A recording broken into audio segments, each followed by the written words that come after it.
አይደንቅም? ታሪክ ኢትዮጵያ ላይ ሊሰራ ነው።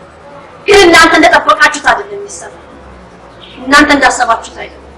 ህዝቦችሽ እንዴት እንዳርጌ እንደማስረዳ የልጅሽን መልእክት እንዴት አርጌ እንደማስረዳቸው ግራ ስለሚገባኝ አቆይልኝ ብዬ ጠየቅኳት ነበር። ዛሬ ማስተላለፍላችሁ መልእክት እንዳስተላልፍ የታዘዝኩት ጥር 19 2010 ላይ ነበር። ግን አላስተላለፍኩትም መልእክቱ። እመቤታችን ተናገሪ እያለችኝ ነው፣ ግን ይቆይልኝ እያልኩ ነው። 7 ወር ሆነኝ ማለት ነው። 7 ወር ሙሉ ይሄን ነገር ተናገሪ የትዬ በውስጤ አምቄ ይዤ እንዴት እንደማስረዳው ለህዝቡና እንዴት እንደምነግረው ግራ ገብቶኝ ማለት ነው። እየዋለ እያደረ ግን የአምላክ ትእዛዝ እየጠበቀ ስለመጣ ከሱ ትእዛዝ መውጣት ስለማይቻል ይሄንን ቀን ስለተፈቀደልኝ አንደበቴ ወይም ደግሞ ማቃቸው የቃላቶች ፊደላት አይመጥኑትም ለእግዚአብሔር ያለኝን ምስጋና ለማቅረብ። እግዚአብሔር ሙሴን፣ ዳዊትን፣ ዮሴፍን በተለያየ መስኩል መርጧቸው እንደሱ ነኝም አላልኩም፣ ለሆነም አልችልም። እግዚአብሔር ግን በተለያየ መንገድ የሰው ልጆችን በተለያየ ቋንቋ ያናገራል በሚገባን ማለት። በጣም የሚደንቀኝ ነገር ይህን መልእክት ካደረስኩ በኋላ በተለይ መጀመሪያ ጊዜዎች ስጦታ ነበር የምትሰጠኝ። ስጦታዎች ይሰጡኝ ነበር። ወደ 7 አይነት ስጦታዎች ተሰጥተውኛል። 7 ቦታ ደርሼ ከገባሁ በኋላ ማለት ነው። አንዱም ስጦታዬ ዛሬ ትልቁ ስጦታዬ የተሰጠኝ በኃጢአቴ በቆሻሻነቴ እግዚአብሔር ግን በአንድ ስንጥር በማትሞላ ሴት ለኢትዮጵያ ሕዝብ አንድ መልእክት ሊያስተላልፍ ትልቅ መልእክት። የኢትዮጵያ የኦርቶዶክስ ተዋሕዶ ሃይማኖት እምነት የእምነት አባቶች ሊቀበሉት ከሚችሉት በላይ ማለት ነው። ከነዚህ 7ቱ ስጦታ ከተሰጠኝ ትልቁ ስጦታዬ ማለት ነው ዛሬ የምናገረው። ለምን ተሰጠሽ፣ እንዴት ሆኖ የሚለው ነገር እሱን በጸሎት ነው ህዝብ የምትጠይቀው። እግዚአብሔር የሰጠውን ሰው መውሰድ አይችልም። እግዚአብሔር የወሰደውን ሰው መስጠት አይችልም።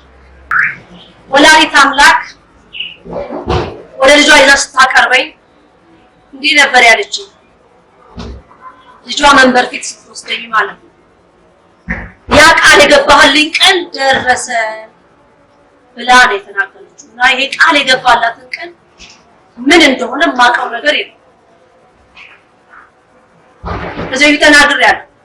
በቤተ ክርስቲያን አናት ላይ ጉልላት ላይ ወስዳ ቤተ ክርስቲያኗን ሁሉ ውስጧን ታሳየኝ ነበር። አየሽው ይሄ ሁሉ ህዝብ ተይዞብኛል ላይ ነበር ማለት ሲኦልን አይቻለሁ ብዬ ተናግሬያለሁ።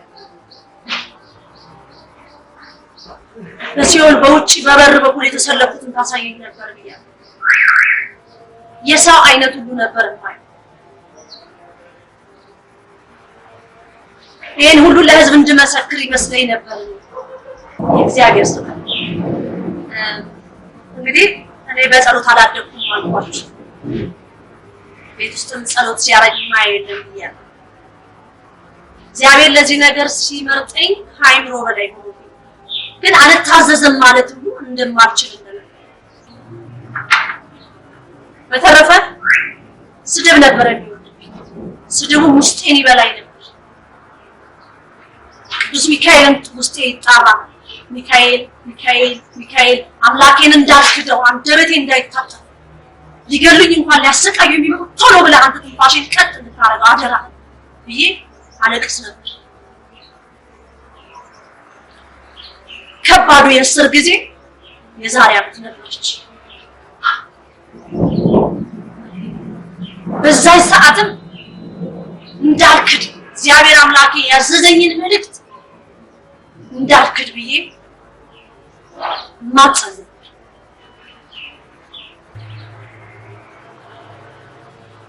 ይህ የስም ማዕረግ የኢትዮጵያ ሕዝብ ልትገረምበት ግማሾቻችሁ እንዴት ሊሆን ይችላል? ምን ጠብቀው ሌላ ነው? እኛ አንቺን አይደለም ምን ጠብቀው እንዴት ሊሆን ይችላል ብላችሁ ብዙ ልታወሩ ትችላላችሁ። እኔ ከሰማይ ትእዛዝ ይዤ እመጣለሁ። ይሰጠኛል መልእክቱ። ይህም እግዚአብሔር ሲፈቅድ ያንን መልእክት ደግሞ ለህዝብ አስተላልፋለሁ። ኢትዮጵያ ላይ የንግስና ማዕረግ አለ። 60 ዓመት ነው ያለችው መብርሃን 60 ዓመት በታሪክ እንደተጻፈው 40 ዓመት ነው ብዙዎቻችሁ የምታውቁት። እኔ ግን የተሰጠኝ መዝገብ 60 ዓመት ነው። ሲደመር 4 64 ይሆናል። ብዙዎቻችሁን ከዚህ በፊት እንዲህ በአካል ያገኘኋችሁን አንዳንድ ጥያቄ ጠይቅ ነበረ። እመቤታችን አስራት ሀገሬ ነው ትላለች እና አስራት ሀገሯን ስትረከብ ምንድነው ሰው የሚጠብቀው ወይም ምንድነው ማየት የምንፈልገው ወይም እግዚአብሔር መብርሃን አስራት ሀገሯን ስትረከብ በምን መልኩ ነው ብለን እናምናለን? እንዴት ነው ውስጣችን ወይ ህሊናችን የሚቀበለው ብዬ ተጠይቅ ነበር። ኢትዮጵያ 60 ዓመት በእግዚአብሔር ትእዛዝ በማትእዛዝ በፈጣሪ ትእዛዝ ትኖራለች የተባለች መንግስት ይኖራታል። መንግስት ግን የእግዚአብሔርን ህግና ትእዛዝ ካልፈጸመ መቆየት አይችልም ስልጣን ላይ ማለት ነው። ይደንቀኛል። ከአእምሮ በላይ ነው። ይሄ የምነግራችሁ ስም ማጠብቁት እግዚአብሔር የወደደውን ያደርጋል አይደል? አዎ እስከዛሬ ድረስ እህተ ማርያም እንዴት በምን ኃይል ነው መንግስትን የምትናገሪው? ለምንድን ነው በቁጣ የምትናገሪው? ይሄን ሁሉ ጊዜ እየተናገርሽ የቁጥር 30 ቪዲዮ ላይ ደርሰሻል። ለብዙዎች ጭንቅላቶቻቸው ውስጥ የሚመላለሳል። የሚቀጥለውን ቪዲዮ የምሰራ የማይመስላቸዋል ወይም ገደል ወይም ያዝ ይመስላቸዋል። ምንን ተማምነሽ ነው? ብዙ ጊዜ በቪዲዮ ተናግሬያለሁ። ተማምነው ፈጣሪን ነው የድንግል ማርያም ልጅ ነው። እኔ ያለ እግዚአብሔር ትእዛዝ አንዲት ነገር ማድረግ አልችልም። የሚመጣልኝ መልእክት በትክክል ላስተላልፍ ግድ ይለኛል። የአምላኬን ክብር የሚነካብኝን ዝም ብዬ አላየው። በንስሐ ህዝብ እንዲመላለስ ጠይቃለሁ። ከዛ ውጭ ከመጣ ግን ቅጣት አለ። ያንን ቅጣት ይፈጸም ዘንድ ግድ ነው። ከዚህ በፊት በቪዲዮ ላይ እንደተናገርኩት ከመቶ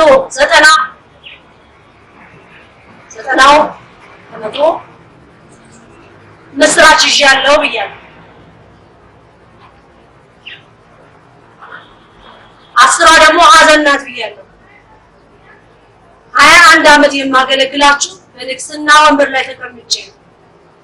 የንግስና ስሜን ንግስተ ነገስት እህተ ማርያም ዘኢትዮጵያ ይባላል።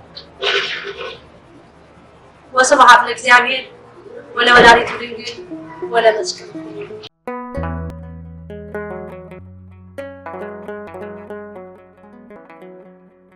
ዘኢትዮጵያ